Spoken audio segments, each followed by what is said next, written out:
Coming to you live from deep within an icy, radioactive wasteland, we are the survivors of the social justice zombie apocalypse. The few, the brave, the bitchy, once more wading into battle against the zombie hordes, with Rantzerker number 43. They're also Redacted.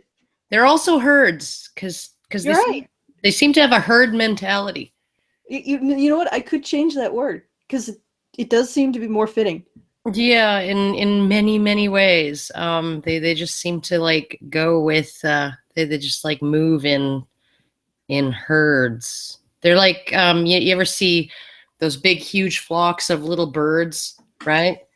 And they all somehow they coordinate, even though there's nobody leading and there's nobody directing, there's nobody choreographing it. They just all somehow are just moving in this bizarre coordinated fashion. That would be the social justice warriors. Coordinated, but without consciousness. Well, at least not the same consciousness as a bird. Well, I would argue that birds might be more self-aware, but okay. Yeah, it's possible. Okay. Well, before we get stuck in, we are doing a fundraiser to cover our promotional costs, or not our promotional costs, but the costs of attending several events. We have successfully funded our Karen's attendance at Gamergate in Toronto, and now we're trying to move towards South by Southwest, the Save Point panel at South by Southwest. If you've donated, I'd actually have a question. What motivated you to donate, please? And if you aren't donating to this particular fundraiser, tell me what might motivate you to donate to this fundraiser. And let me repeat that again without sounding like a complete and utter buffoon. If you have donated to the fundraiser at feedthebadger.com, the fundraiser titled Lights, Camera, Badger, send me a note on topic@badgerpod.com to tell me what motivated you to do so. And if you haven't, send me an email at topic@badgerpod.com to tell me what would motivate you to make sure that we can get to these events, that Karen can attend these events, and that these events can be covered and do not end up falling into the memory hole. So anyway, you want to get started? After I've given everyone the assignment? All right. Okay, oh shit. Here we go. Full screen share, present to everybody. Da da da da da da da da da. Redacted Tonight. Yay! Yay! Here we go. Oh boy. Yeah. Well. Okay. Here we go. Welcome. This week's opening topic: feminism. I can't stand when people, men or women, say they aren't feminists. And no, I'm not saying that just to get laid, all right? No, he's not. Most male feminists aren't in it just to get laid. They're in it for female approval, which, the far distal cause is to get laid, but that's not their intention in the moment. Yeah, I think he's experiencing a very interesting moment of self-awareness and then immediately running away from it. Well, I don't think he's in it to get laid. I don't think he's in it for sexual opportunities, but this kind of behavior on the part of men is essentially sort of the gynocentric behavior on the part of men. It exists because it got guys laid in the past. So, yeah. Okay. All right. Anyhow. He's such a smug git. I just want to get that off the table in the beginning. He's really smug and he's really gittish. And I know that that's an ad hominem. Or actually, no, I'm not dismissing his arguments because he's a smug git. I'm just noting that he is indeed smug and git-like. Well, there was one guy in the comments of the ad for this who said, anyone who wears a shiny jacket over a V-neck T-shirt is a douchebag or something like that. And I mean, I wouldn't go so. I would sort of say that anyone who wears a shiny jacket is kind of encroaching on douchebaggery territory, especially with this this very angled pocket. But yeah, no, he just kind of looks like he looks kind of smarmy. So, Yeah. can you guys see the little pop-ups that pop up on my little? Yes, we can. Oh, for fuck's sake. Okay. Yeah. Let me turn off Skype. Oh my God. Let me turn off my email. Anything to do with Skype is always an exercise in potential frustration. So hopefully nothing crashes. Ah, good. All right. Okay. There we go. Let's do this thing. Here we go. I feel like if you're a guy and you just mutter, "Yay, feminism," everyone immediately rolls their eyes and goes, "Oh, dude." Why do you think that is? Why do you think that is? Do you have the capacity to examine things and actually honestly ask yourself the question? Why is that? Why do people have that reaction? Why do people have that response? Why? Why do they do that? Because we're wrong, Karen, obviously. I mean, our reactions are all wrong. Apparently. Because of patriarchy. Because we have sin. Because our brains are full of sin.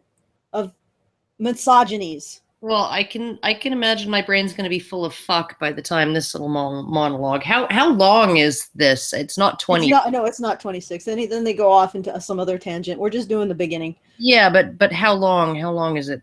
I think less than 6 minutes. Oh, okay. Well, it's not too bad. It's not too bad. I mean, the thing is that at the very least, what I can say about him is he's not doing the fire hose full of shit routine. Yeah, no, he's not. He's not, like, we're actually getting a little bit of time in between when we have to stop it and address something, which is nice. Yeah. So, all right. Well, yeah, it's banana. Just masturbate, all right? Really, so that we can have a normal conversation without you humping legs. Well, there's so much truth. I know. It's almost like he's acknowledging the fact that, like, being a feminist, being an active proselytizing feminist is the equivalent of humping legs. And it sort of is.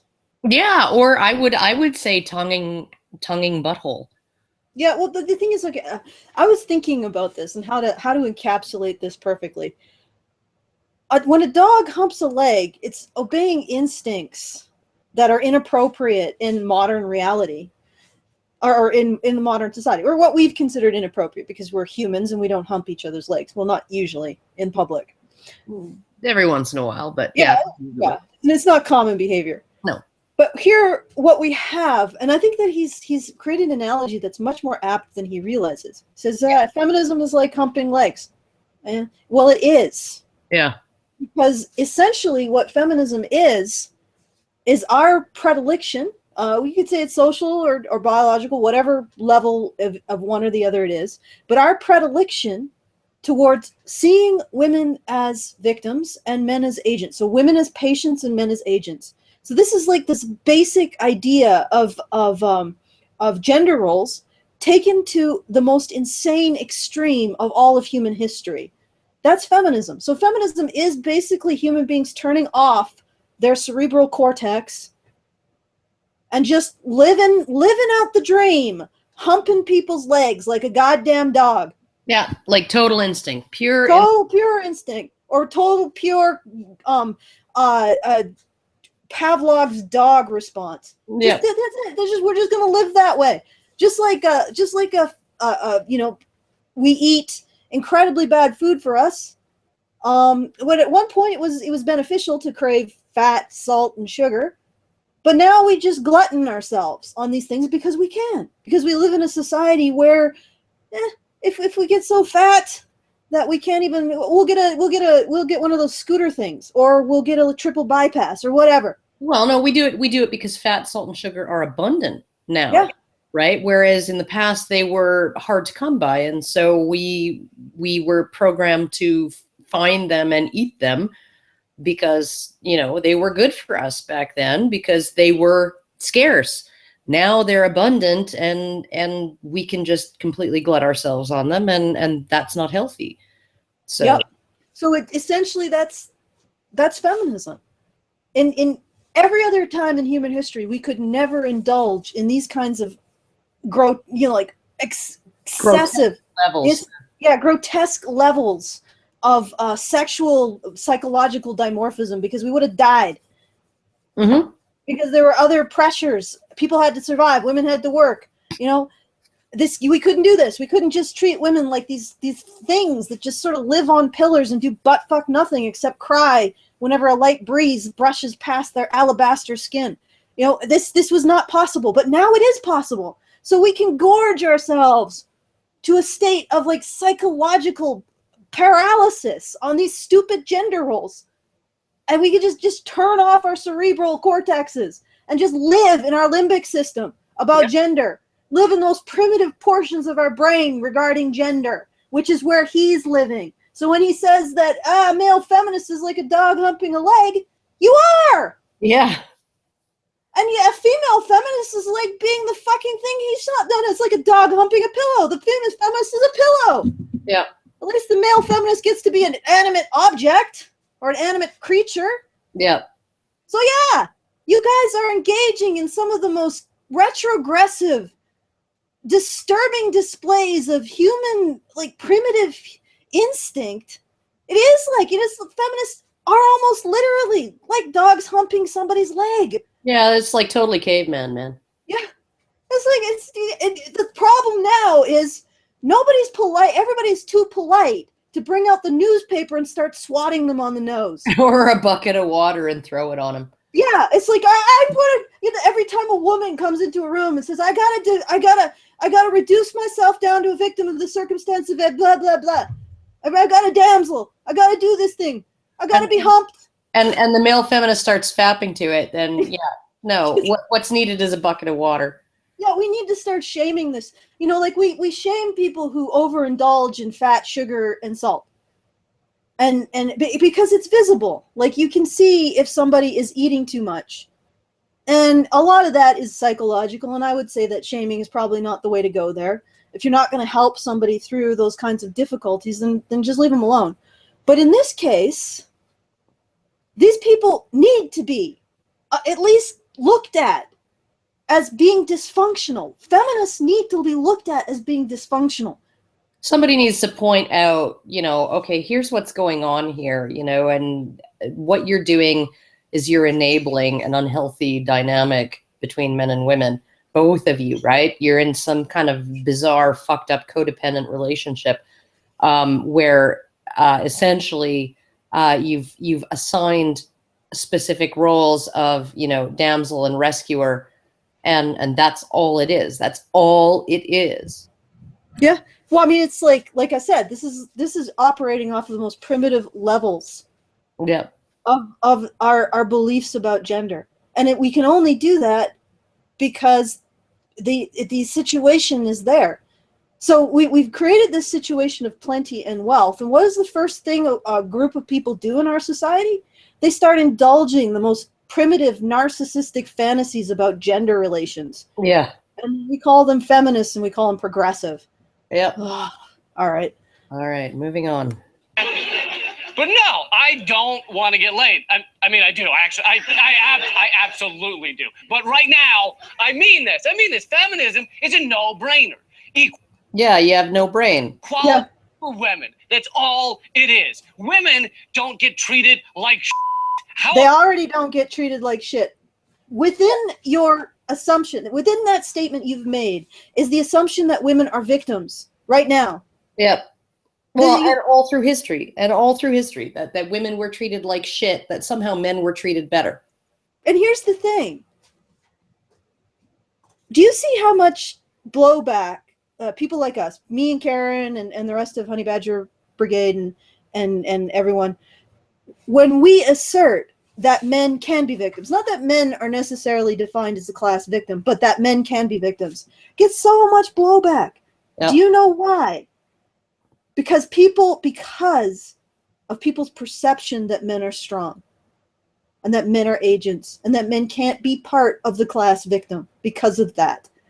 So all of the feminist rhetoric that we see in society, every single fucking bit of it, reinforces that. Well, it doesn't just reinforce that, but it wouldn't exist without the perception that women are weak and less capable. Feminism wouldn't exist without a substrate of inequality. Agreed. So fucking Agreed. But that substrate of inequality is not about hating women, and it never has been. It's been about sparing women from the most onerous and dangerous and hazardous and risky and difficult, mean tweets, painful tasks.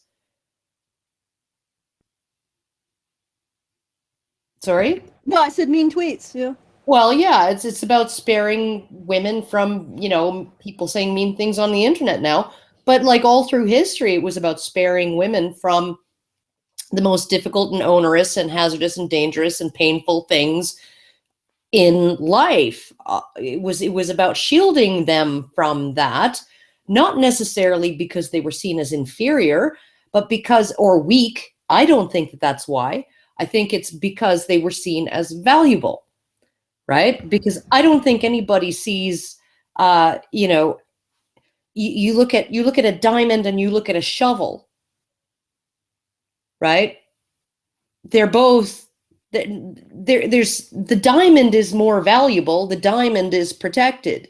The shovel, you leave it sitting out against your front porch to rust in the rain, right? It's got more utility, right? You're willing to put it through a beating, right? You lock your freaking diamonds away in a safe. That's how it works. But you also see the diamonds as not as useful. They're not as useful, but they have value. Yeah, but that's sort of the indication. Like if we saw women as useful and having strength in terms of being useful, then we would dismiss this bullshit about them being victims. I don't know about that. I don't know about that. Yeah? I don't know whether I don't think that men's disposability is a function of their utility. I think our willingness to use them as utilities is a function of their disposability. And I think that our willingness to shield women from labor, because that seems to be the very first thing that happens when societies become prosperous is, okay, now it's time to spare women. Now it's time to, if you look at the advances in technology, right, so many of them were about shielding women from housework. Yeah? Oh shit, sorry. Okay, well, yeah, that's very much true. It's like basically the Industrial Revolution was almost built on creating products in order to get rid of the need for women to labor. Well, and on top of that, you look at something like the Triangle Shirtwaist Fire, right? Does anybody and I read through probably 30 different hearings, like the transcripts of 30 different hearings on coal mining accidents and industrial accidents prior to that Triangle Shirtwaist Fire, right? Where literally you had the jurors signing a document saying, oh, nothing to see here, before all of the evidence was even heard, right? It wasn't the company's fault. It wasn't a problem of safety standards, but those 27 men died. It's no big deal, right? Like we all just want to go home and have dinner, right? Like literally there was one where the jury was signing the conclusion before the evidence had been done being presented at this hearing, right? Then you have the Triangle Shirtwaist Fire where 123 women died, right? That was the impetus to bring in labor standards, to bring in, to essentially say, okay, people have to have time to have a break, to use the bathroom, to freaking have a cup of coffee or something, right? To eat something. People can't be locked in. You cannot lock people into a sweatshop, have all of the doors and windows sealed shut to prevent them from going on unauthorized breaks, right? You can't do that. That was what did it. That was what got public attention towards how to treat employees, was 123 women who died in a fire because they were locked in, because they were taking unauthorized breaks, right? That's what it took, right? After me reading all of these freaking hearings, all of these transcripts of these hearings of time after time after time of coal mining explosions and people dying and people freaking falling down shafts and all of this other shit. And 99% of the casualties were male, and nobody fucking gave a shit. Yep. So, you know, I'd have to actually listen to you a little closer to find out if where we might have a disagreement. But I concur that you know, men are treated as expendable. I actually think that the causal those women in that factory, in that sweatshop, right, in the Triangle Shirtwaist factory, right, they were seen as useful, right? They were, right? Women are seen as useful. They are seen as useful, right? But they're also seen as valuable. Men are only seen as useful if they're lucky. Yeah. Well, I think that part of the expendabilities, but you know what? That's a lot of theory stuff that let's banana this sucker. Okay. About that. How's that sound? You know, sound good? It sounds like it's already achieved, numbnuts. Yeah, I know. Fucking eternal revolution. I know. It's like every time you ask if and feminists have actually now come up with this whole idea that it's derailing to ask, okay, what rights do men have in Western society that women lack?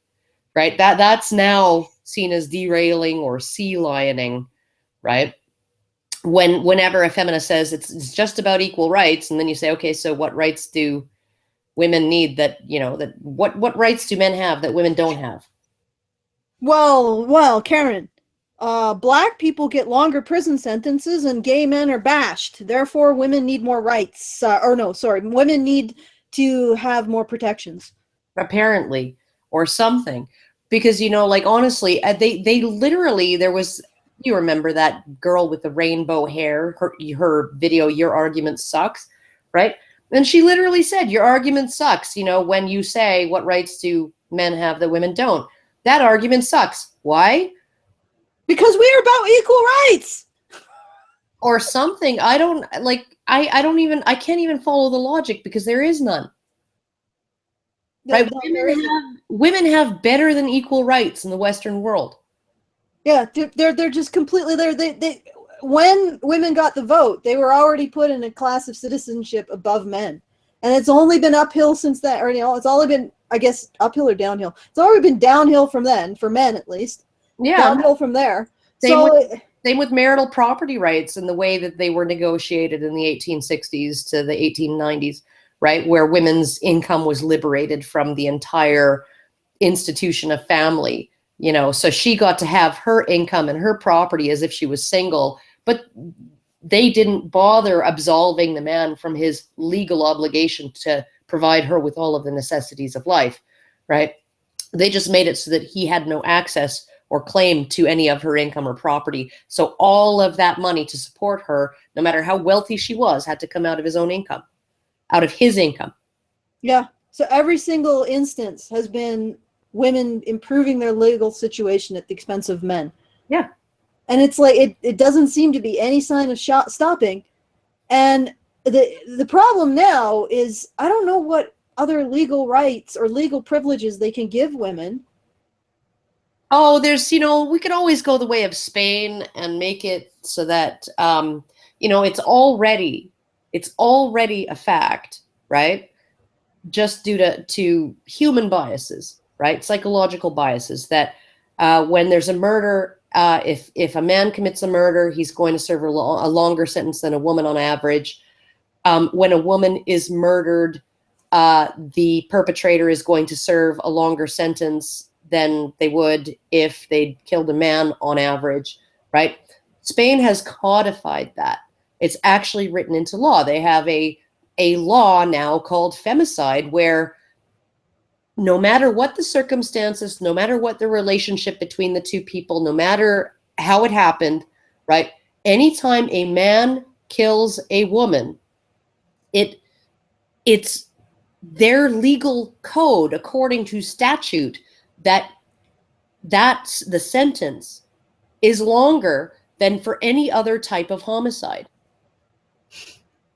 right? So literally, and it's not even about women's lives being worth more than men's. It's also about women's lives being worth more if it was a man who killed them rather than a woman. So we could go there. We could totally go there. And we could also go the road of, Elizabeth Sheehy, legal scholar, I believe, at the University of Ottawa, right? Who thinks that women who kill their husbands, if they make a claim that their husbands were abusive at all, right, should not be prosecuted at all. That they should not have to fear being prosecuted. Oh, banana. It should be legal. It should be legal for a woman to kill her husband so long as she's prepared to say, oh, he beat me. Not prove it, just say it. Banana. Right. Banana. Number of guys go, nope, not a fan. I need a woman at home to clean up and make my dinner. Really? That's what those guys are complaining about? Is it's not that they're complaining about, I don't know, don't tell us to be careful, teach men not to rape. It's not about toxic masculinity and that whole narrative. It's not about the straight cis white male privilege narrative. It's not about affirmative action for everybody but men. It's not about any of that. It's not about driving while black being actually driving while black and male. It's not about stop and frisk policies that overwhelmingly target something to the tune of 99% men. It's not about any of that. It's all while we have feminists claiming that women are the ones who are institutionally and systemically oppressed. It's not about any of that. It's not about the 63% longer prison sentences after the twice likelihood of being convicted or arrested or charged or prosecuted in the first place. It's not about any of that. It's not about the double standards when it comes to two drunk people who have sex, where if you have a vagina, you're a victim, and if you have a penis, you're a rapist. It has nothing to do with any of that. It's all about, cook me some dinner, bitch. And Is that all you have to fucking say, asshole? God. Also, the whole traditionalism scare isn't a periodic thing in the men's rights movement. Oh my God. Literally, I've been accused of being a traditionalist. Yeah. That's that's the thing. You know what? He's not going to talk honestly about this. No. And the funny thing is that he's saying, we as men's rights activists, as men, me and Karen, want women to be in the kitchen making us the sandwiches. That's what we want. That's the gender role that we want for women. But here's the thing, feminist. Think about the gender role you want for women. Yeah. You want women to play the perpetual fucking victim. To be scared, to feel weak, to feel like they need empowerment from some external source. Yeah.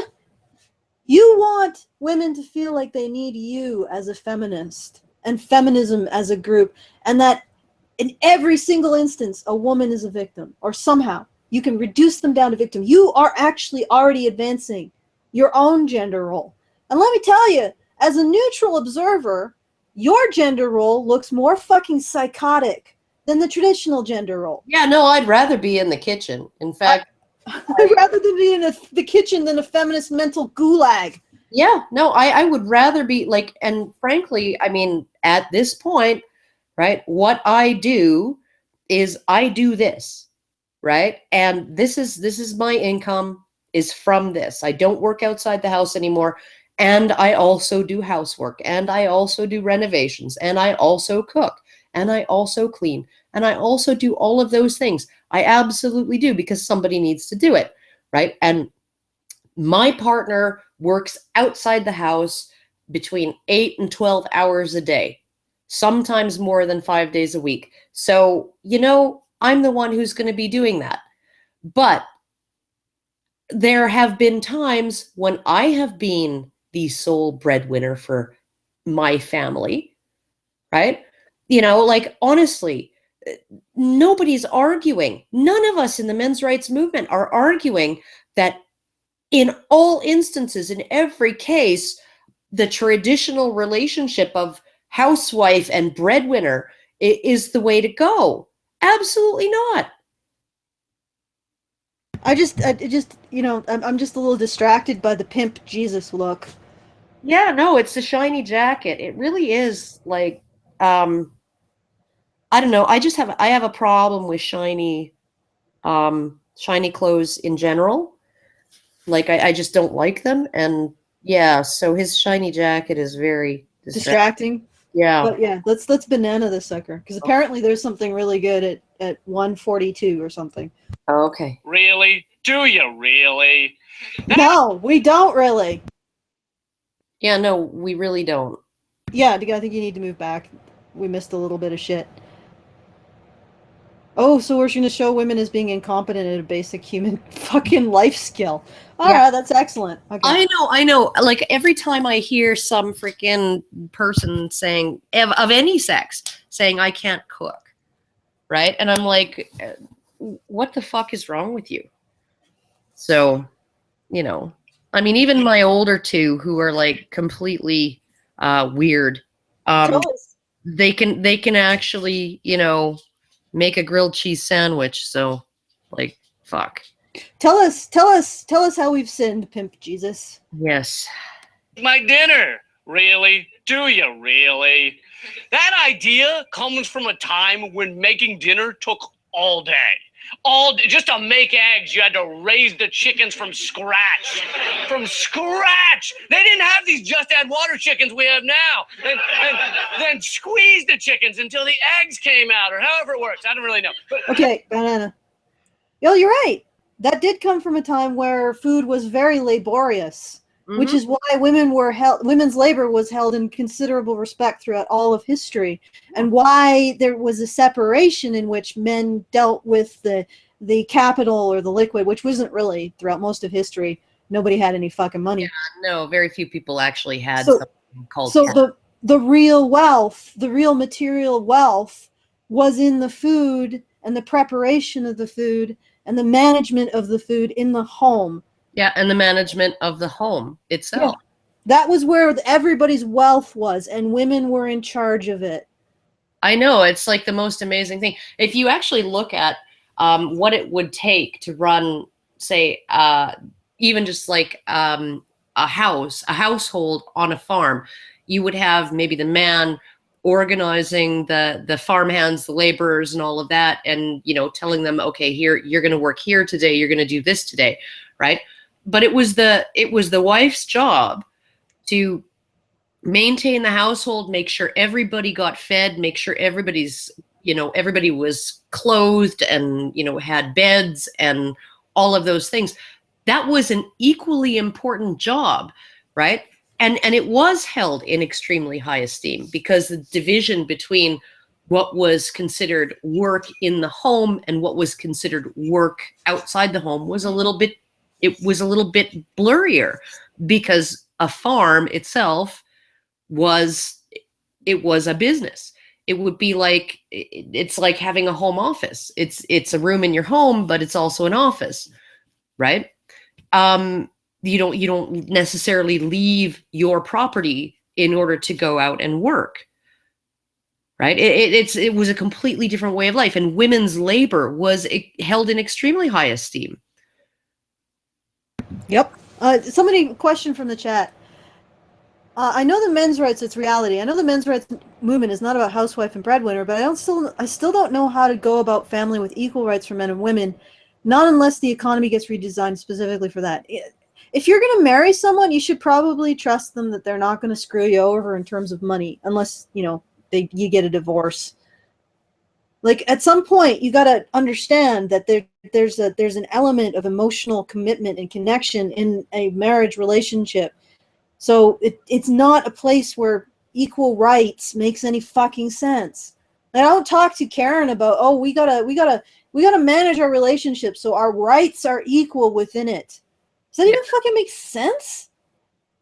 Anyway, yeah, no, it doesn't. And you know, if you look at it, like, essentially, a marriage or like a cohabiting partnership, I guess, like significant other long-term relationship, it needs to be looked at as if you're a team, right? So, I mean, the sort of you have common goals that you're working towards. You each respect the other.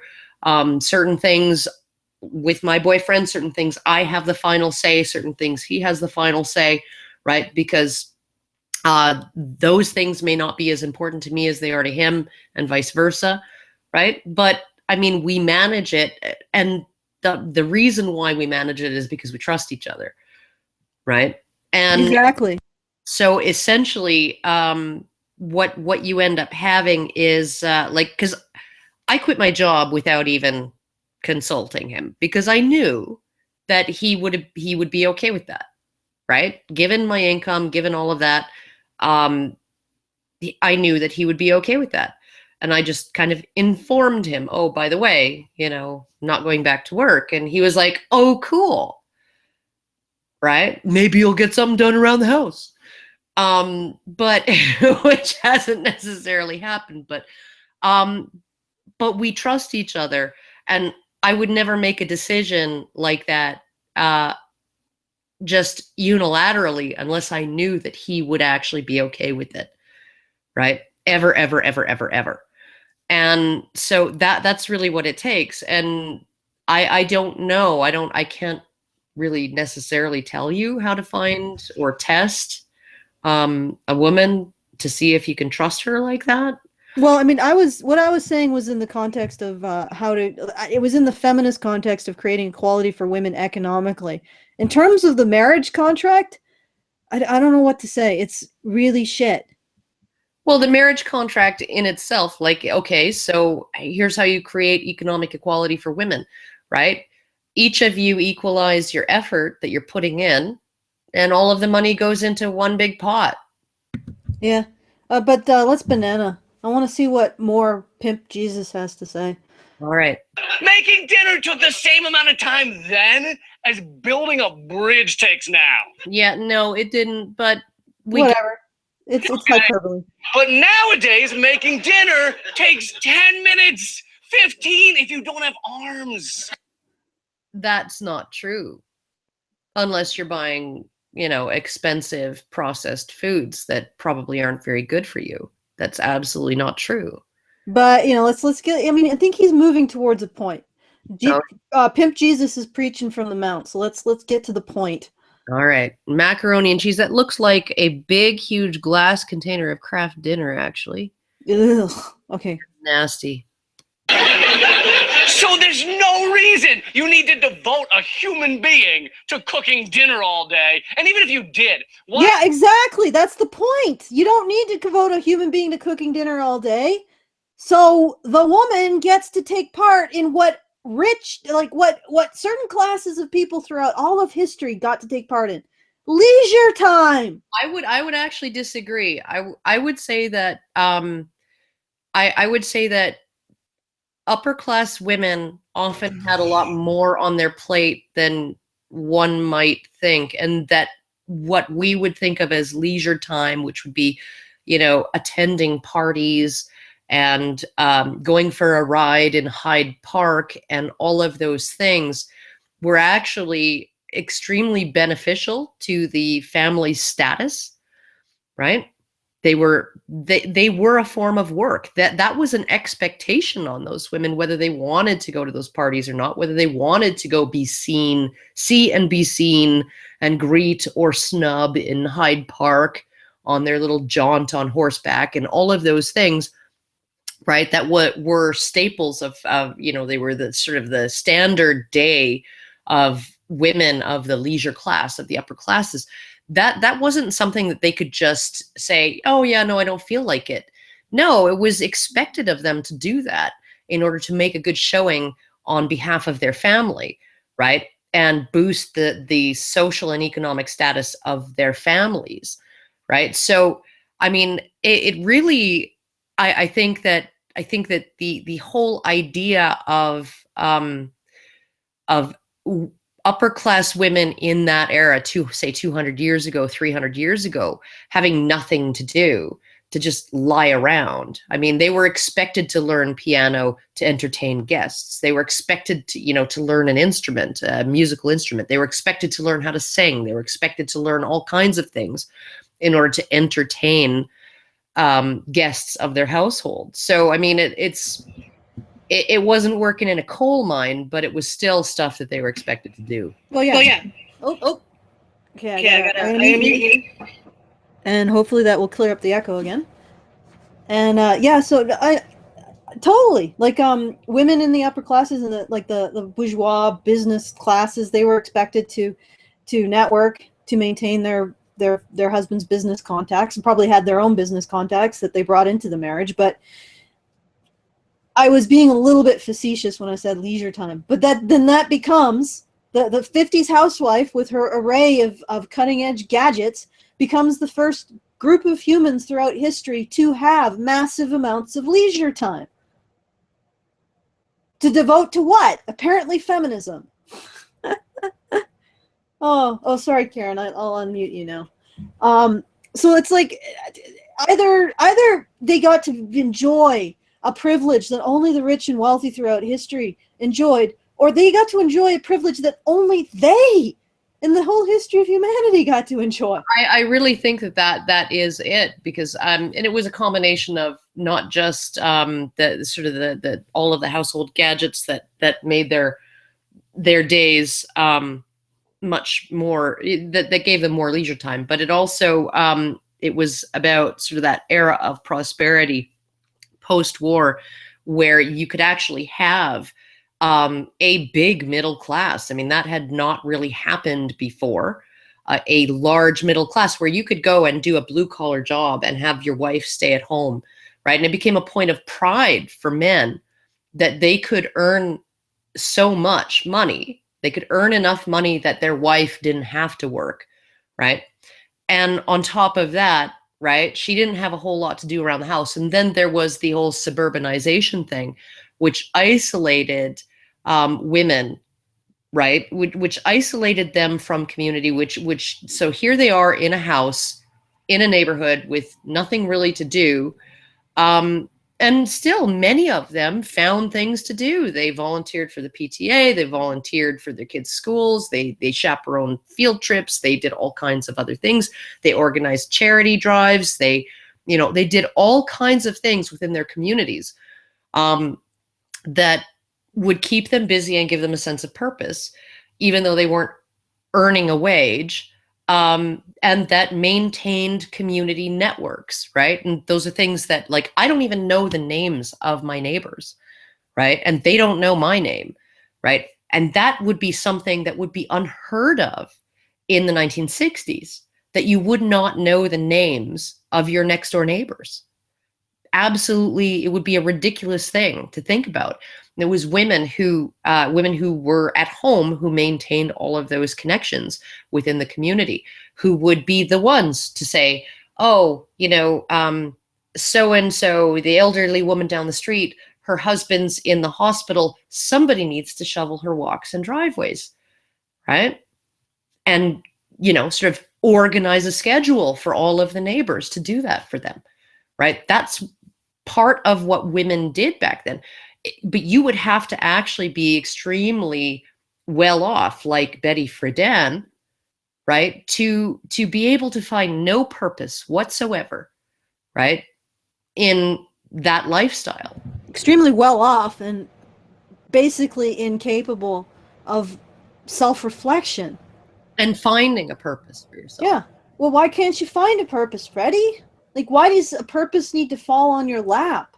Yeah. Why did that fucking purpose have to be whining about nothing? Yeah, no, it was essentially, like during the 50s and 60s, during that, era of the feminine mystique, it was like women's oppression, like it transitioned from the oppression of marriage, as a form of slavery and in unequal pay and, and all of this stuff, right? And rape and like, according to Betty Friedan, what was oppressing women most was boredom. And I'm thinking there's no such thing as there are no boring things. There are only boring people. Yeah. And, Right. and just being oppressed by boredom. That's incredible. And then I'm guessing that being that they never really challenged gender roles, what they thought in their brains was, something is wrong, therefore I'm going to complain about being a victim till some man fixes it. Yeah. Yeah, no, that's really what it is. It's essentially, and this is one of the things that I thought was one of Diana Davison's best analyses of this situation was she said that she analyzed the feminine mystique along Maslow's hierarchy of needs, and she essentially said, when it came to women needed the bottom tier, men provided it for them. Women needed the second tier, men provided it for them, safety and food and all of that, and and all of those things.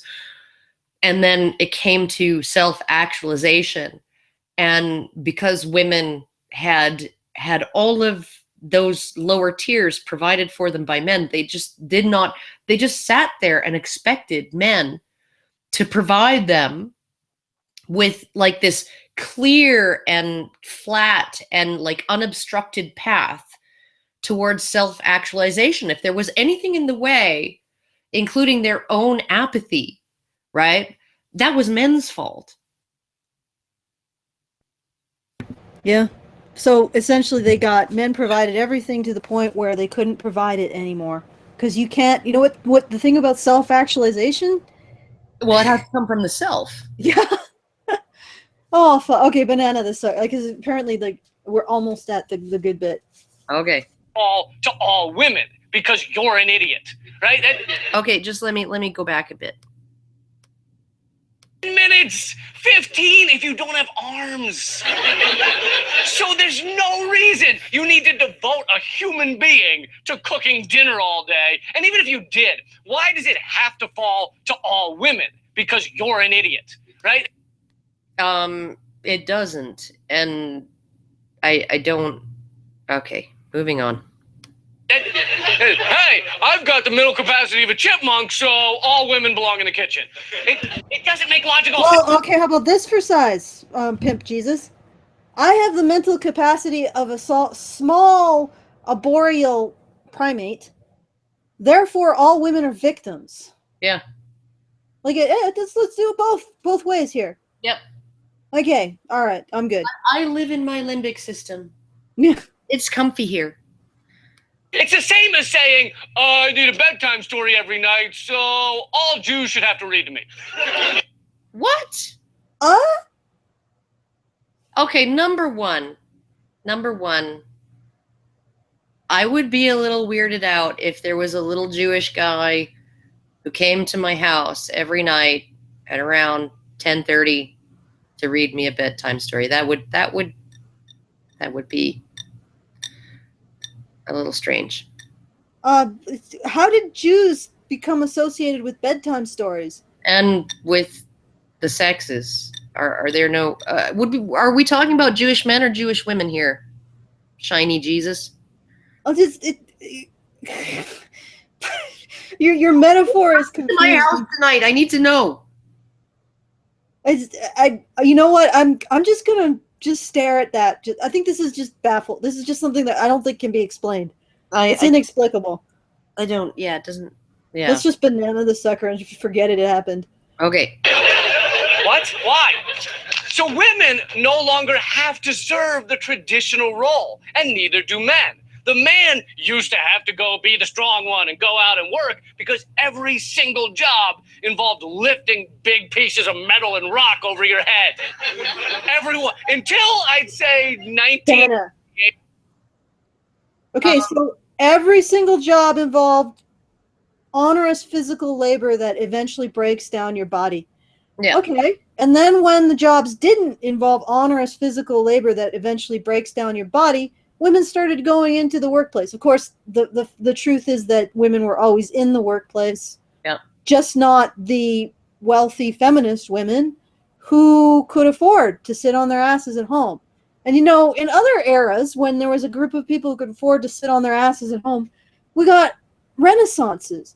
We got revolutions in human thought, new forms of art, new forms of science, new forms of thinking. Instead, what we got from this incredible leisured class of women was regressing into our fucking limbic systems. Oh, well, but you know, Allison, feels good. Ugh. It doesn't feel good. I know. I like my fucking cerebral cortex, thanks. Once you realize what it is, it does feel kind of icky. I mean, I like to have the room. I don't like to live in like what is essentially black and white gender roles of feminism. I don't want to call it feminism anymore. Let's call it black and white gender junk roles. Or gender junk roles. Because it could have any name. Any name. Basically, feminism is like the McDonald's. It's McFeminism. It's the MSG of gender. Yeah. I mean, all of the various ways that we have thought to arrange how men work and how women work and how we perceive men and women, feminism has to be the worst. Yeah, no, it's tasty, but it's not very good for you. Yeah. It's clogging up our metaphorical arteries. Agreed. All right. All right. It's 9 out of 10 jobs involved guys going, where do you want this? But they were so privileged. 9 out of 10 jobs back then involved guys going, where do you want this? And lifting heavy shit. I mean, and oh my goodness, women were like completely barred from entering the workplace. Oh, the injustice of doing that. Oh my God, they were so oppressed by not being able to work alongside those men, lifting those equally heavy, huge sacks of grain and shit. Ugh. Banana. Fucking hell. Our economy was based on, you want this over here, over there. Yeah, I know. It was based on men fucking destroying their bodies so that their wives would have food to eat. So privileged. Much patriarchy. Wow. Oh. Fucking hell. Over here, over there. The stock market, people would invest in over here or over there. So this really shouldn't be a difficult topic. Do you think it sucks that women are 51% of the U.S. population, but only 20% of Congress?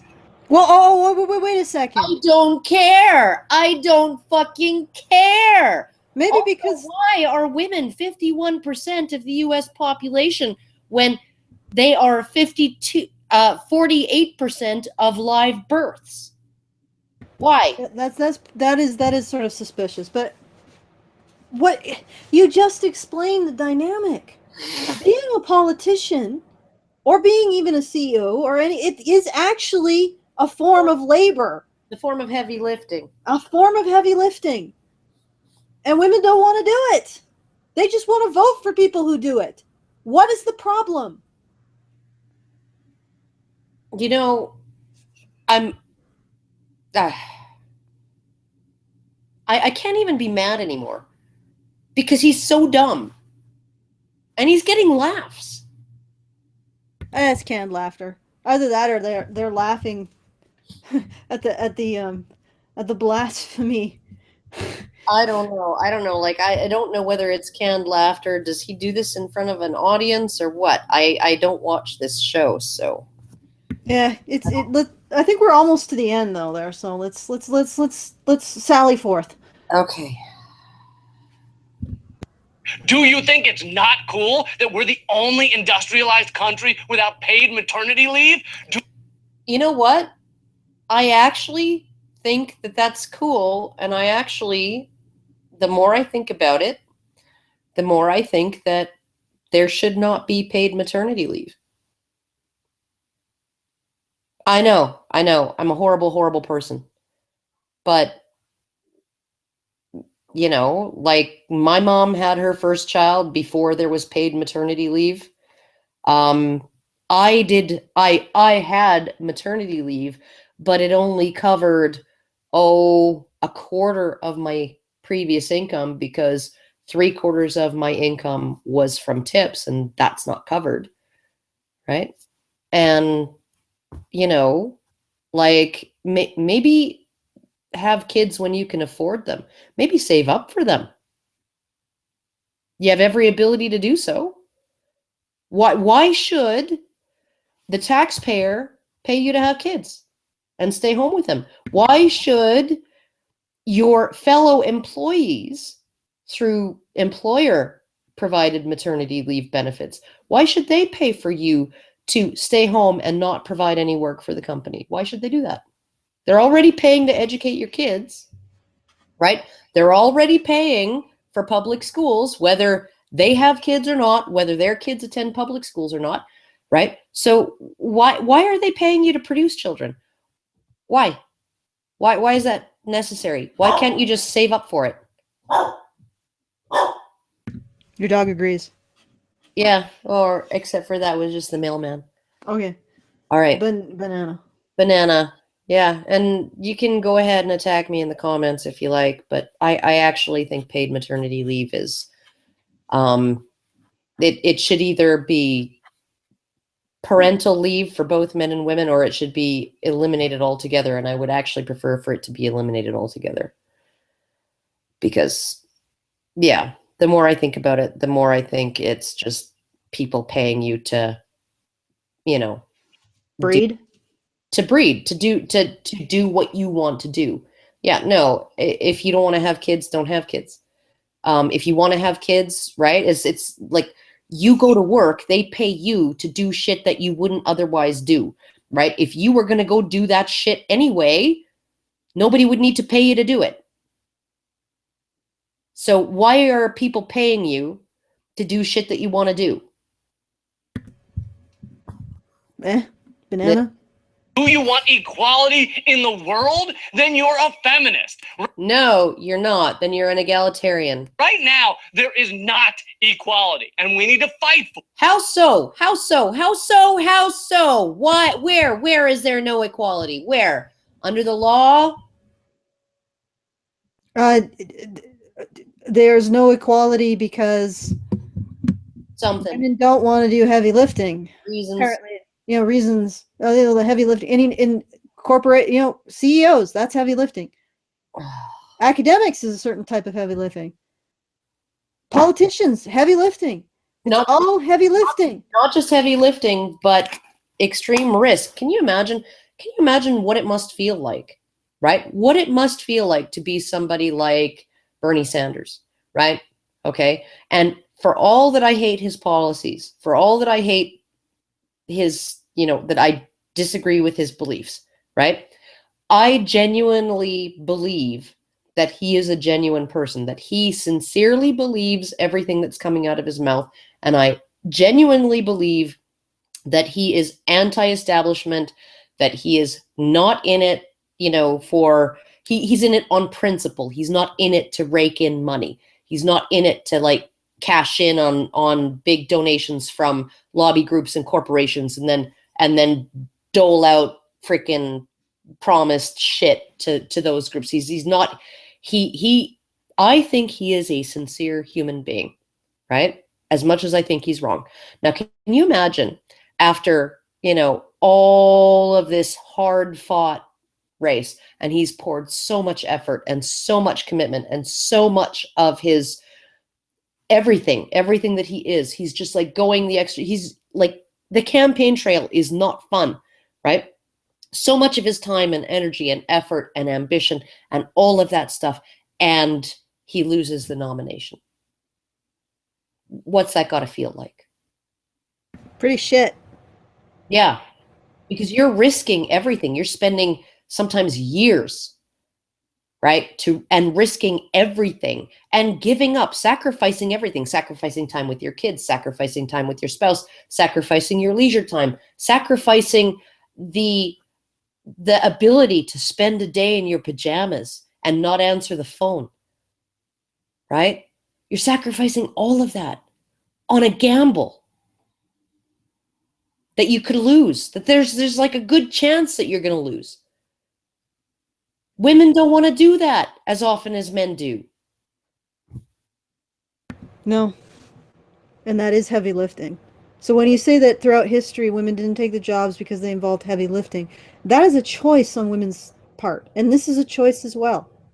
And more women will choose not to do heavy lifting the more you promote these junk gender roles in which women are victims, are seen as victims, not necessarily are victims, but are seen as victims. And they're trained to see themselves that way. Yeah, the less you're essentially saying to women, you can't pick up that log, even if it's a log she could pick up.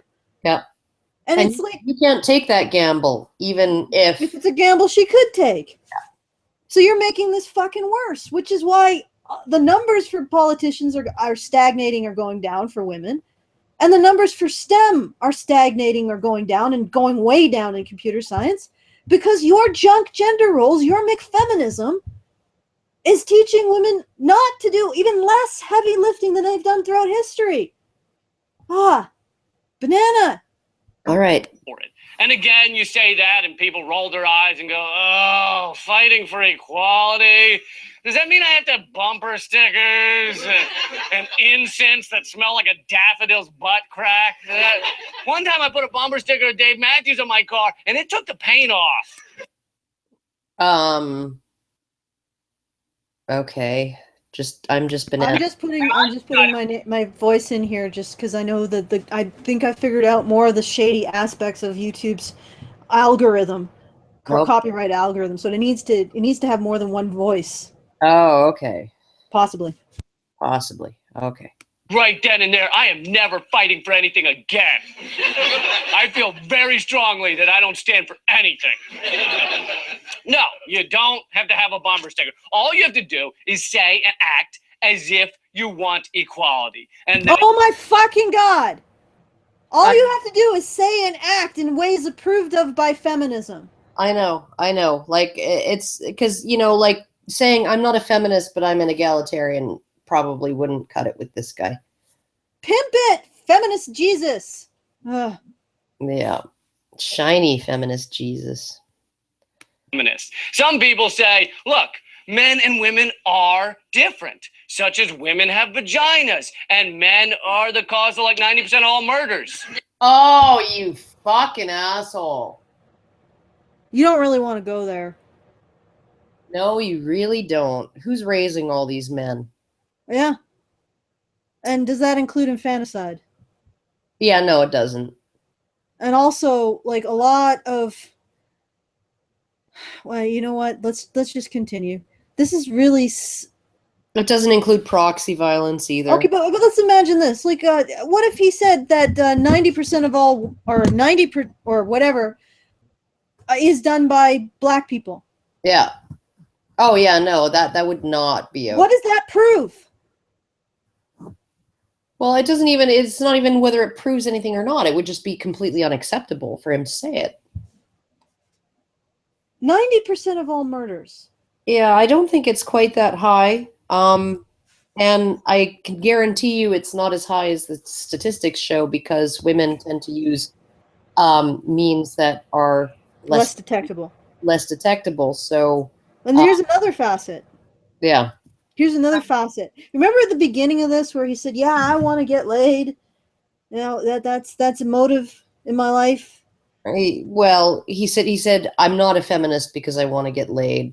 Right. But he does want to get laid. Yes. So he understands that is a motive in men's lives, and getting a female is a motive in men's lives.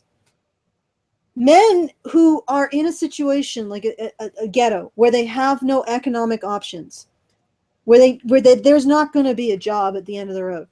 Yeah, or if there is, it's going to be like a job that's not going to make them attractive, a contender for any kind of long-term mate. They found that by killing someone, and usually another man, so this is like saying that blood sports, for the benefit of women's attention, you're blaming men on that.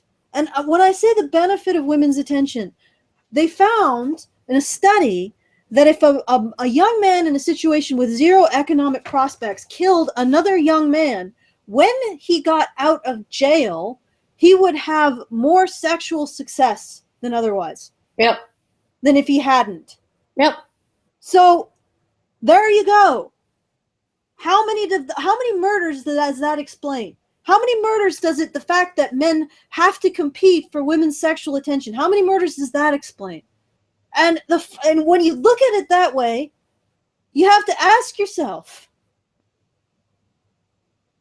if women decided that murderers were as attractive as unemployed men living in their mom's basement tomorrow, how much would the murder rate go down? Yeah, agreed. Think about it. And you know the answer, mister. I'm not a feminist because I don't want to get laid, but I still do want to get laid. You know the answer. Okay. And that's sickening. The men have to engage in blood sports to get women's attention. But anyway, continue. All right. Bananas, sucker. Different. And it's true. Often men and women are different. Some women might like shopping. Some don't. But even if it were all women like shopping, that still doesn't mean they should earn 10 or 20% less in the workplace. What? Oh, you know what? This seems like it's almost like our arguments are sort of getting into these guys' brains. Because we say that women control at least as much spending as men, and yet earn less, which overall, when a group of people controls equal or greater amounts of spending than another group of people who earns more, generally that's not an indication that the first group of people is oppressed. Yeah. Yeah, no, it's. I'm sure that in terms of economic productivity, the average slave on a plantation was more productive than the average slave owner.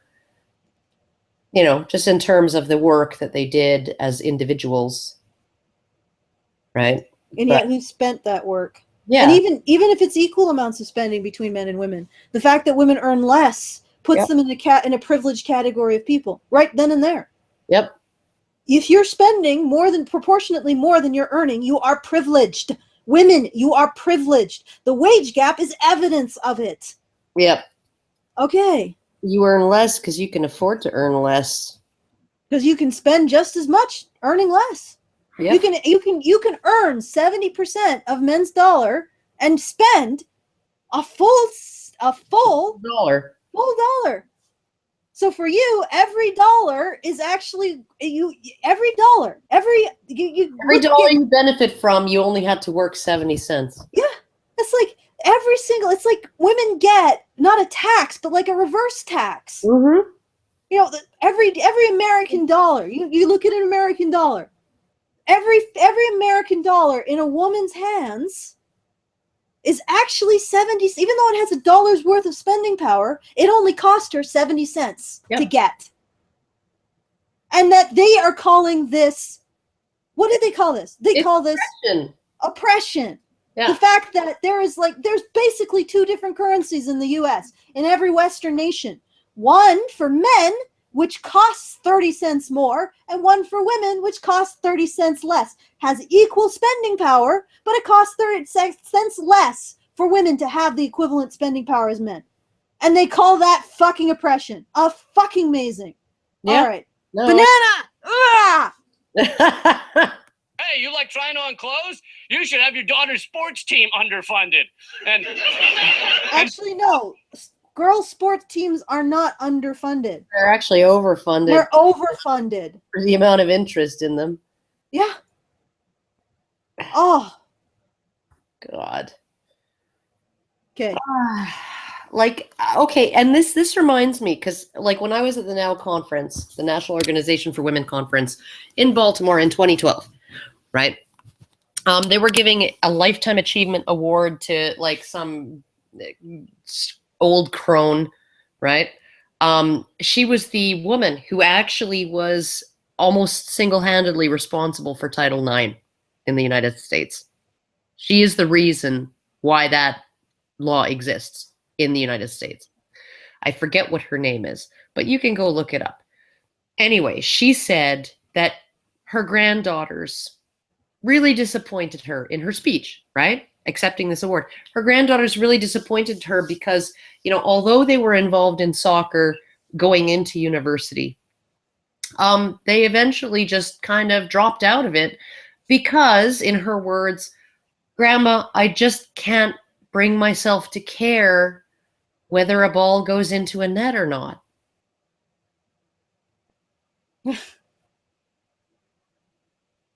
Like, okay, women should be allowed not to care about that, right? And men should not be penalized by having their sports programs cut because women don't care about that.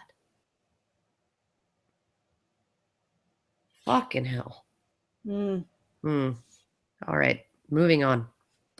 By men at meetings because their opinions are more valid because Like women never, like I know there's never been ever a man sitting at his desk and had a woman lean over his shoulder and press her tits against his shoulder. That's never happened, right? A woman's never intentionally brushed up against a man in the workplace. No, no, no, no, no. She's never made an off-color joke.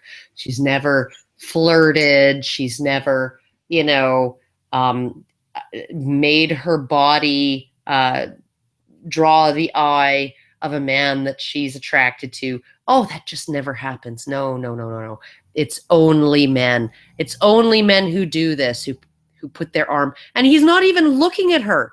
He's just got his arm on her shoulder. He's got his hand on her shoulder. Oh, she's like, oh, that's not okay, right? I touch men all the time. As a server, right?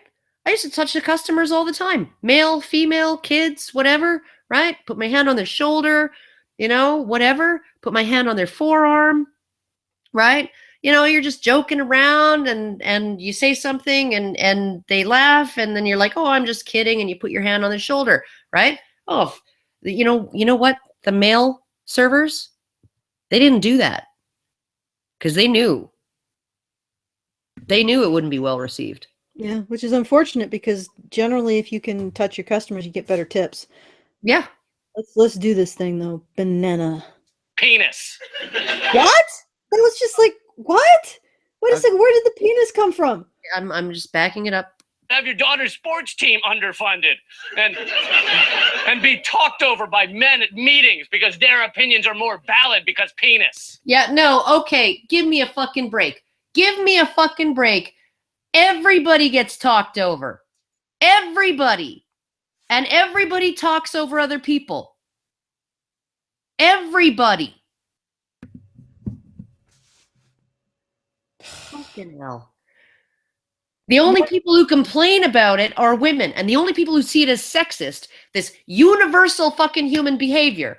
And I just talked over Alison, and now she's going to call me a sexist, misogynist, patriarchal shitlord because she was going to jump in, and then I just fucking bulldozed over her. Oh my God, what a horrible sexist I am. What a horrible misogynist I am. I don't consider Alison's opinions important because of the size of my fucking penis. It's huge, massive. It can be seen from orbit. Okay. Well, what I wanted to say was, oh my fucking God! Before my penis smacked you across the head and told you to shut the fuck up. Before that moment? Yeah, before that moment. Before your penis smacked me in the mouth. All right. This is what I wanted to say. I've been reading up on management and things like personal success, workplace etiquette, stuff like that.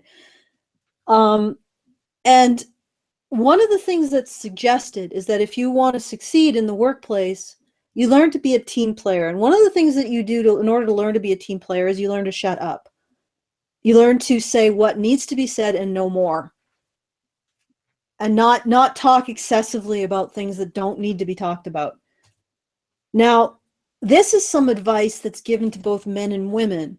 So if you're saying that women are being talked over, and this is advice for success.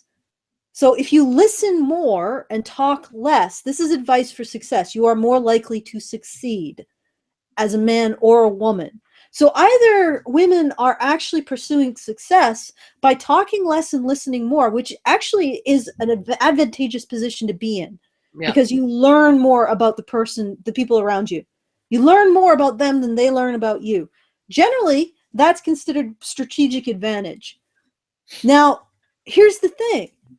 Does that mean that women are exploiting that strategic advantage by listening more and talking less? Like, seriously, wasn't that good for women? Wouldn't that translate into more success? And actually that bears out with the statistics? Seriously, because women, if you control for everything, women tend to earn more than men. Yes, but I would actually say that nobody's demonstrated to me to any reliable degree that women get interrupted more than men do.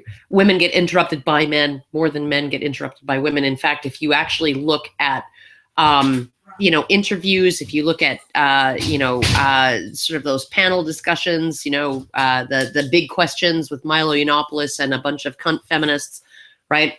Who's getting interrupted? Who's getting cut off? Who is being allowed the floor uninterrupted? Who is being allowed to have somebody talk over them constantly? Who is that happening to? It's not happening to women. It's actually happening to men. And astoundingly, if you listen to the end of that, they were saying he was being allowed to interrupt them. I think that's what's really happening here. Yeah, no, it was essentially, even going back to that Josh Zepp's Suey Park interview, where she repeatedly interrupts him, right? And he mutes her so that he can finish his point. And then she comes back and says, I know that I'm very aware as an Asian woman, that white men feel like they can interrupt me and talk over me and blah, blah, blah, blah, blah. No. You were trying to talk over him and he didn't let you, right? That's not him talking over you. That's you trying to interrupt him and him not letting you. It's like a woman comes up to a man and tries to grab his briefcase, and he says, "No, this is my briefcase." And she says, "You're denying me the benefits of my briefcase." Yeah, you're stealing my briefcase. You're stealing my briefcase. It's like, fuck no. That's probably exactly what this shit is about. I think so because I don't think that that women, in fact, I think that social convention would actually generally mean that women would be allowed the floor, that there would be more of an imperative towards politeness when a woman has the floor than when a man does. Actually, the statistics that I've seen find that in organized situations, men tend to talk more. So if it's a structured situation like a business meeting, men talk more. If it's an unstructured situation where personality establishes who talks more, because some personalities are more dominant than others, then women talk more. Because, and this is something that sociologists have found throughout all the human race, women are socially dominant to men. Yes. Full stop. Yeah. Oh yeah. This is found in every single culture on the planet, including our current bugaboo Muslim cultures. Women are socially happy. No one's happy. Yeah. Every single culture. If mama ain't happy, nobody's happy. Every single culture on this planet, women are socially dominant to men. And the thing is that I remember an anecdote or someone talked to his friend. He was a Muslim man, and his friend was marrying a Muslim woman. And he said to his friend, "You know that if you marry a Muslim woman, your house is actually her house. Yeah. So she literally owns it. You are a guest. Yeah. To be entertained on her forbearance." Oh yeah, no, I know this as well because I've worked with Muslim men who things operate that way, and also my boyfriend worked for a Muslim man from Afghanistan, and his wife could only be called an Afghani princess. He wants to move to a different city. She just vetoes it. She's just like, no, it's not going to happen. It's not going to happen. Right? We're staying where we are. And you better be bringing in as much money as I need to run this household. And, and that's just the way it's going to be. And if it isn't that way, well, I'll divorce you and you can pay me, my Maria, and you can pay me my alimony, and you can pay me the whole thing. And there you go. And I'll have custody. They're asking how old the wife was. 9. She's about 25.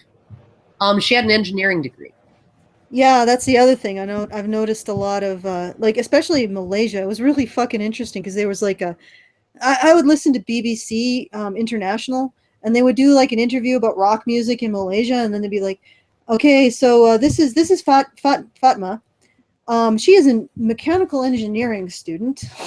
Yeah, no, it's amazing how many women in the Middle East, like literally in Saudi Arabia, in Iran, in Iraq, in Afghanistan, in all of these places that we see as oppressive to women, the university attendance, university enrollment is 50-50 or better for women. In Iran, it's something like 63%. It's worse than it is here in the West. 63% or something like that of university students are women.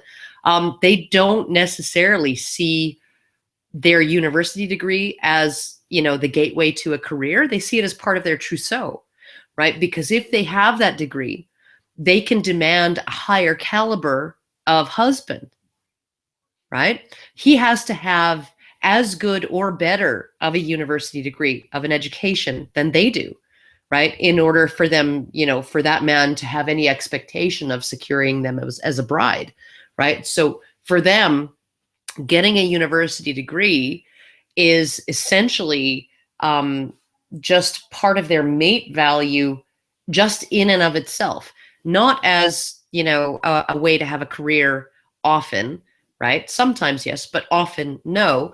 And the man has to exceed her accomplishments in order for her to consider him as a husband, right? And at that point, now she's made an even better match than she would have been able to make without that university degree. That's the strategic way that this Afghani woman that my husband worked for her husband, she's never worked a day in her life after she graduated university with her, what was it? It was civil engineering or something like that, right? She hasn't worked a day in her life, and she doesn't want to, right? But because she had that degree, she was able to get a guy to marry her who had a superior university degree and superior prospects, right? And so, yeah, now that she's in a better position, right? This is a bargaining chip for these women. It really is, in some cases, the dreaded MRS degree. And in the Islamic world, that's extremely common. It's so common that you can't even call it a cliche. It's just an is. All right, let's banana this, because I feel like we're maybe close to the home stretch. All right. Doesn't make any sense. And if you choose to go the traditional route, that's fine. But it's oh yeah, no, that's fine. That's fine. Even though I've totally just bashed everyone who does that as like a bunch of troglodytes and people who hate women. From a position of complete moral superior as a Mick feminist. Yeah. No, it's like, that's fine. Don't eat traditional food.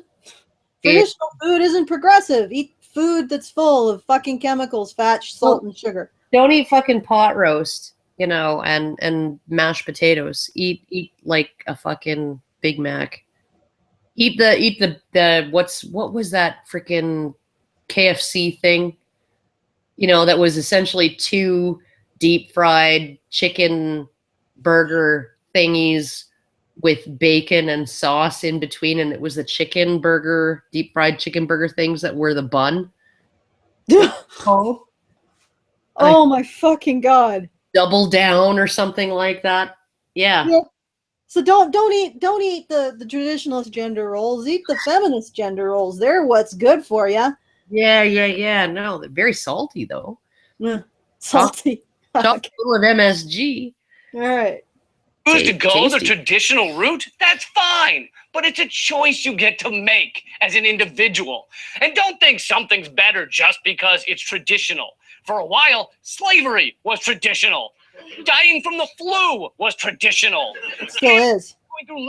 Yeah, it still is.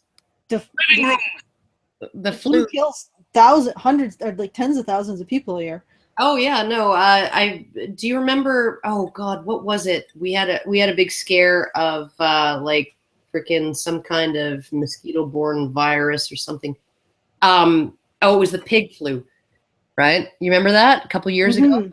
Few years, maybe 6, 7 years ago.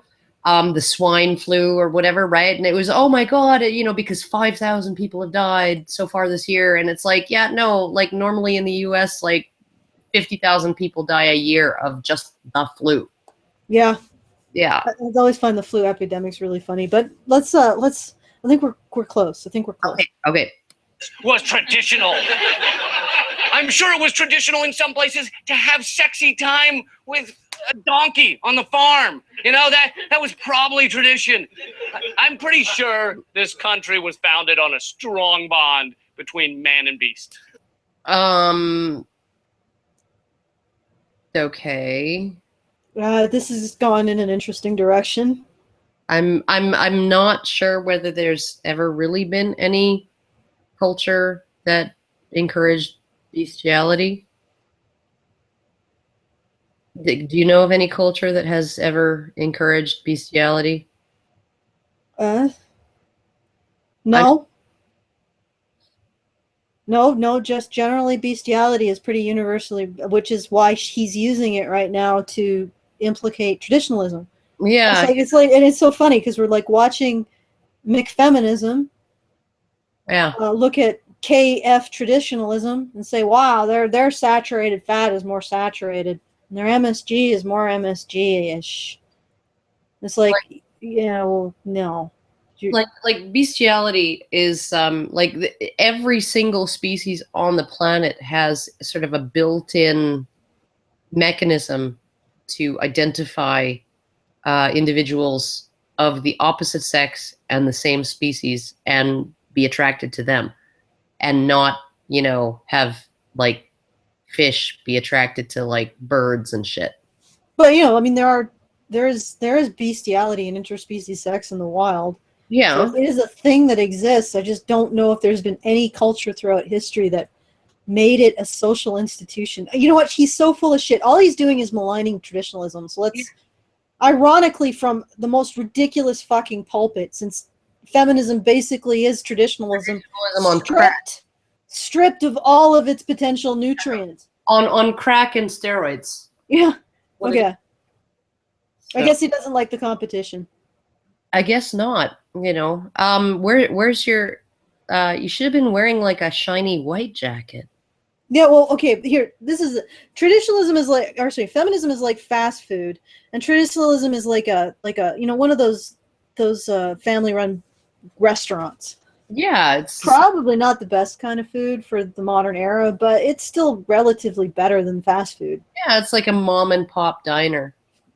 Yeah, it's a mom and pop diner, and he's McDonald's, and he's like, I don't like this threat to my corporate, my corporate gender roles. My bottom line. Yeah. We're gonna stamp this shit out. Yeah, let's get rid of this shit. Okay. And I know that's uncomfortable to think about, but I'm not saying anything crazy. I'm just saying the founding fathers were pig f***ers. That's Wow. Okay, one of the founding fathers was a fart sniffer. I know this. I forget which one.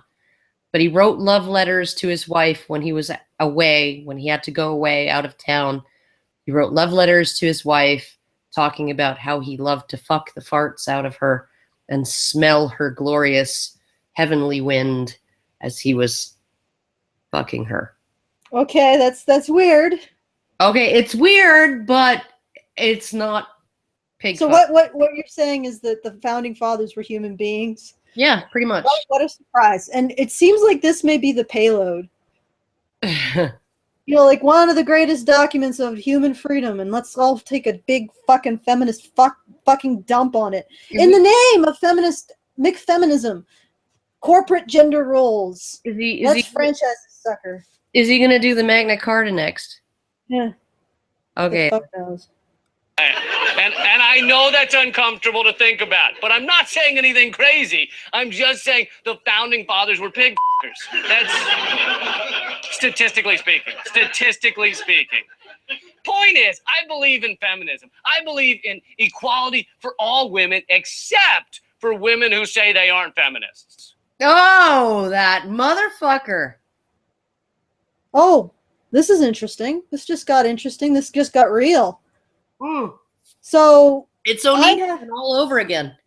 I have to abide. I have to submit to your McFeminist gender junk roles in order to have rights. Yeah, no, just like you have to submit to Islam in order to have rights in Qatar, right? Well, Islam means submission, and apparently that's what feminism means now too. Scumfuckery. This is some serious scumfuckery. Let's hear them out though. Those women are allowed to be paid less than men, discriminated against, objectified and mortified. Wow. I've never been paid less than. No. Let's not even justify this with a response to any of the illogic. You have just justified discrimination against women as punishment. Yeah. For not being feminist. You have justified discrimination against women as punishment for not believing in your goddamn ideology. So what exactly is your ideology good for? Yeah. If you are saying that you are pro-woman regardless of women's choices, and then you say this, women deserve everything they get unless they believe as I do. You're using that to extort compliance out of women. You are using a threat to extort compliance out of women. I thought that was verboten. Well, but it's an empty threat, right?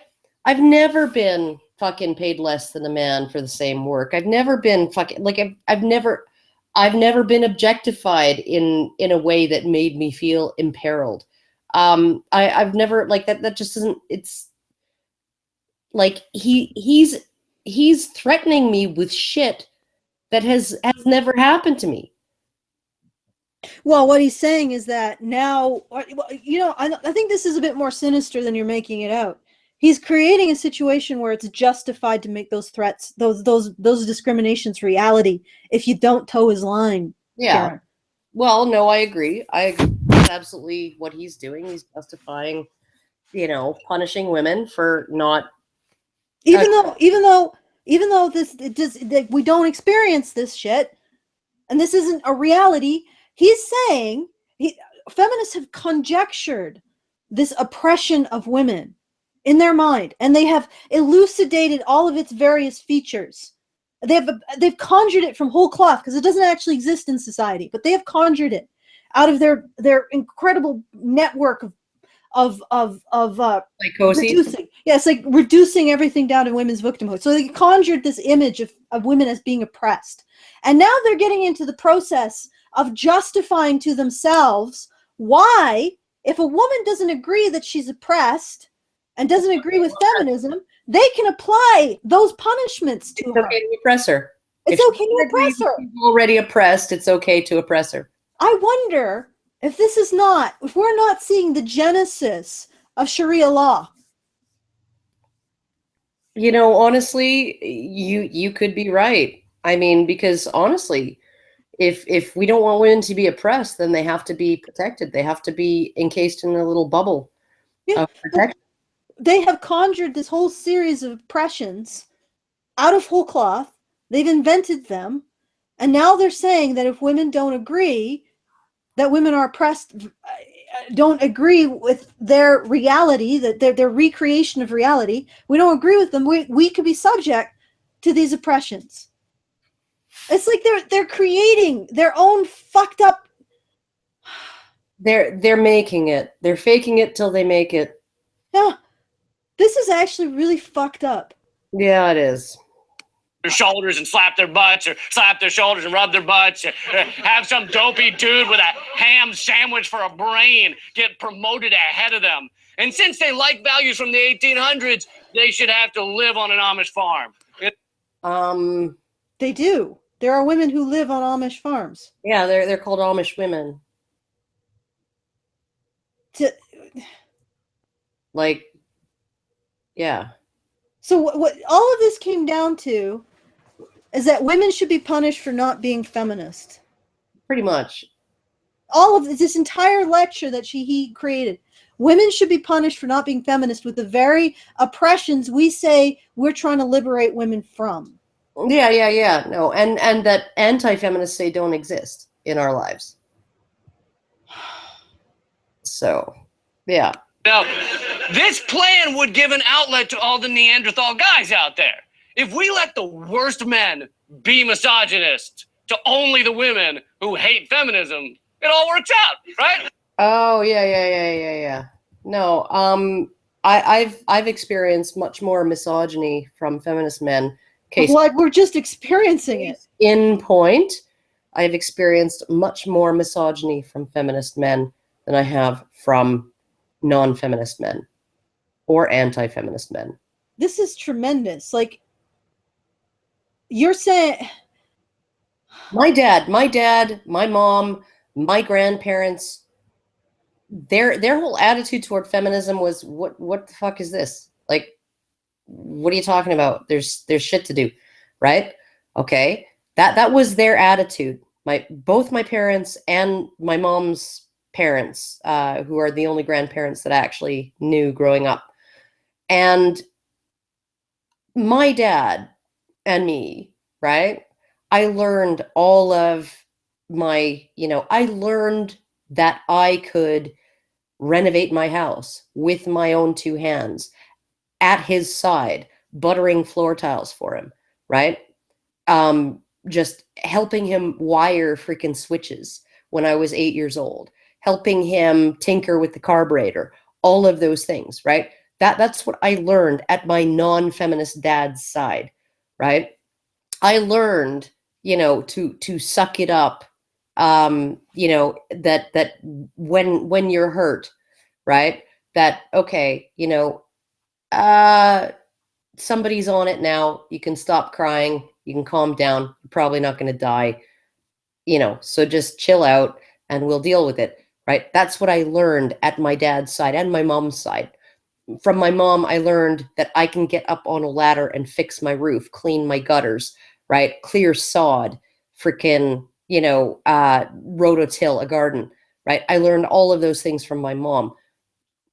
From my non-feminist parents, I learned that I could be a career woman from my non-feminist career woman grandmother who was born before women had the vote, right? And who had a career before she was 20, right? I learned all of those things from all of these non-feminist people.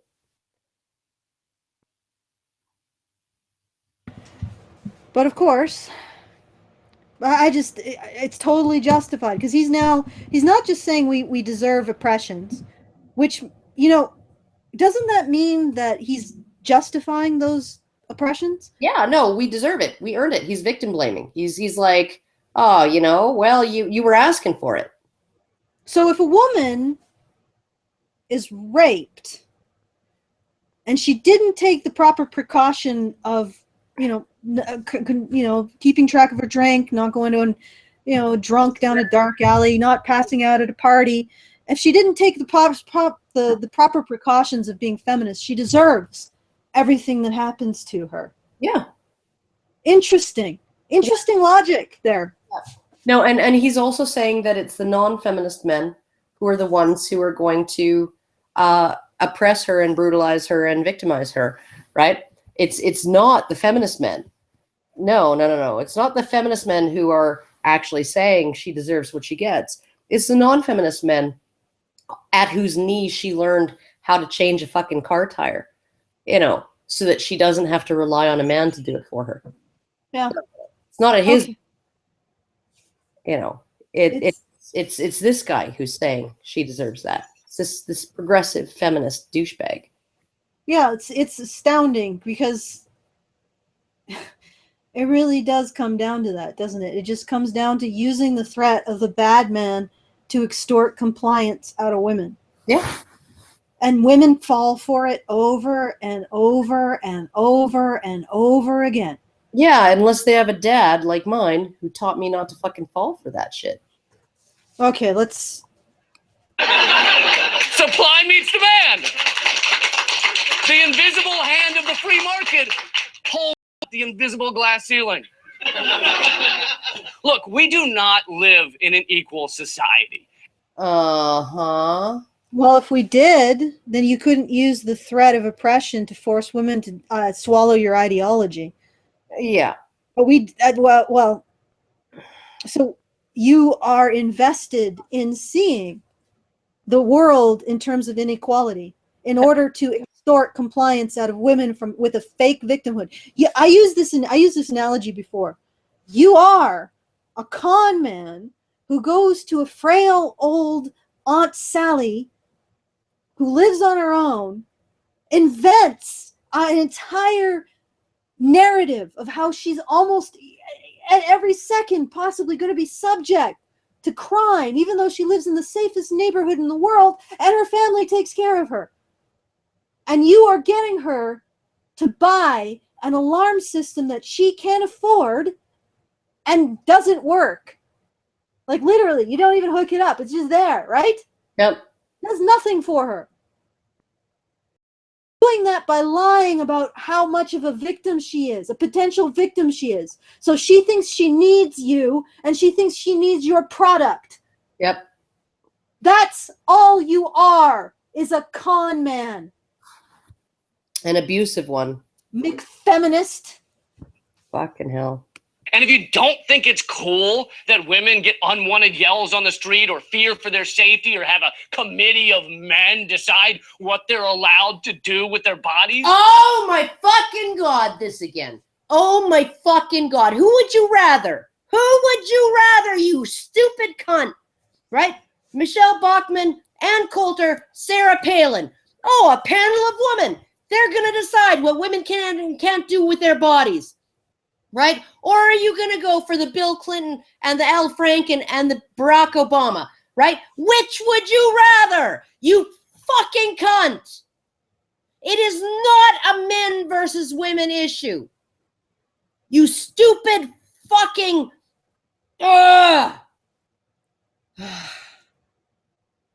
Banana. Fuck. Then you are a feminist. No, I am not! Dear Jesus fucking Christ, I don't want your gender junk rolls. It is not my moral imperative to ingest your fucking fatty, salty, sugary crap. Feminism? Not my moral imperative to live in my limbic system, to reduce my options in life as a woman by constantly reducing myself down to being a victim and blaming men for circumstances that I created. I did it! Because I have the greatest power over my life. I do. There's no man on earth who has more power over my life than I do. Therefore, the consequences of my actions create my existence. And you can go fuck yourself if you try to tell me different. Oh, Oh, fucking hell. Sorry I yelled. Did I hurt your ears? no, you didn't hurt my ears. Okay.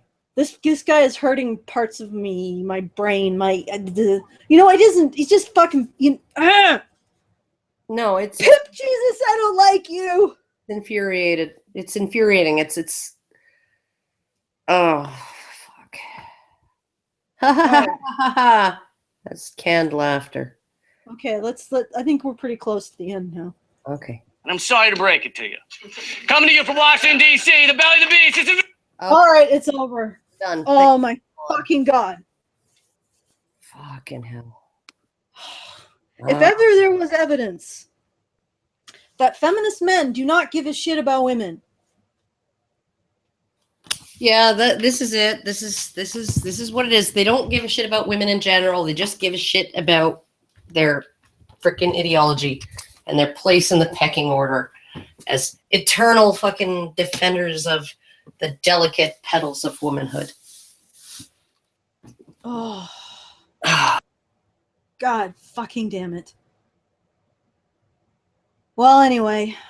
Anyway, I don't know what else there is to say. There is nothing left to say. I think we both popped at the same time. Yeah, no, I just fucking blew my stack. I think I had an aneurysm there. Yeah, well, I think you would be a little bit more slurred speech if you had an aneurysm. Well, the metaphorical one anyway. Yeah. It just fucking burns me that these are the people who determine how we are viewed in the media.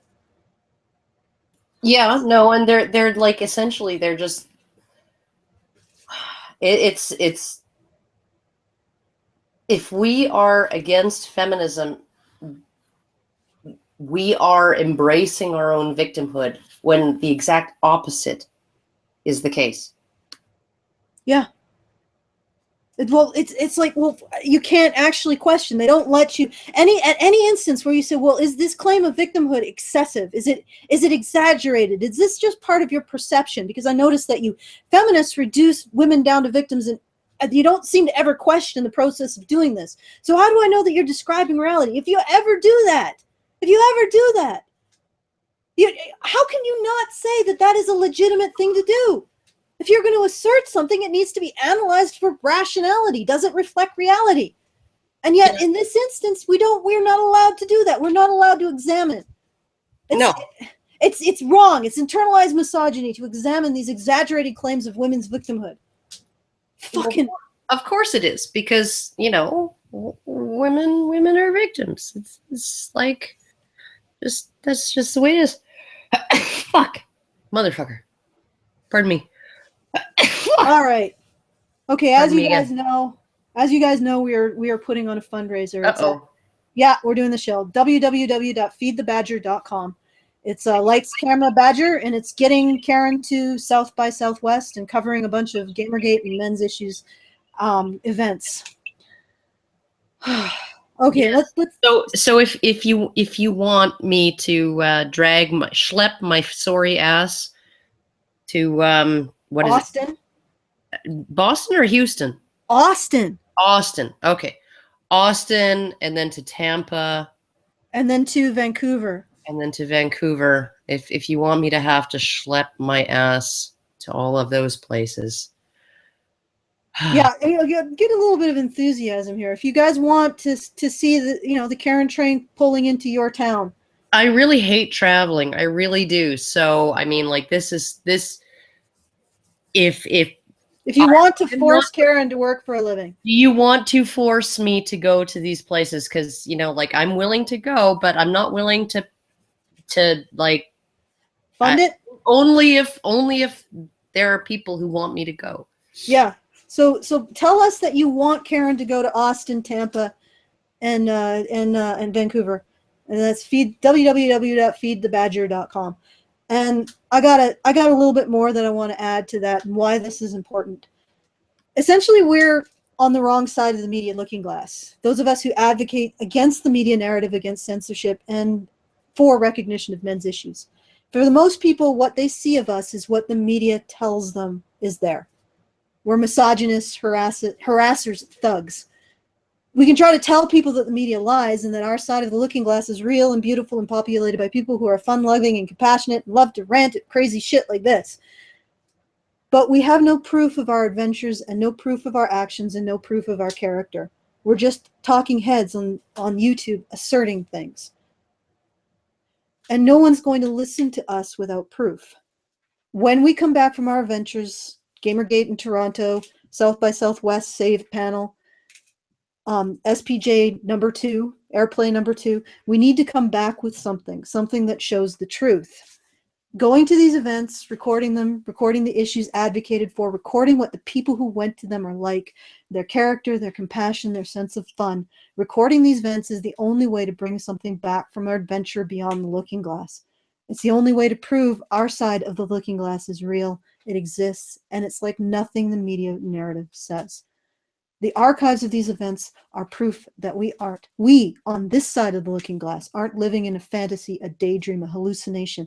They are proof that our side of the looking glass is real and the media side is false. These archives are what you can share with your family and friends to convince them of the reality of your side of the looking glass. They are proof.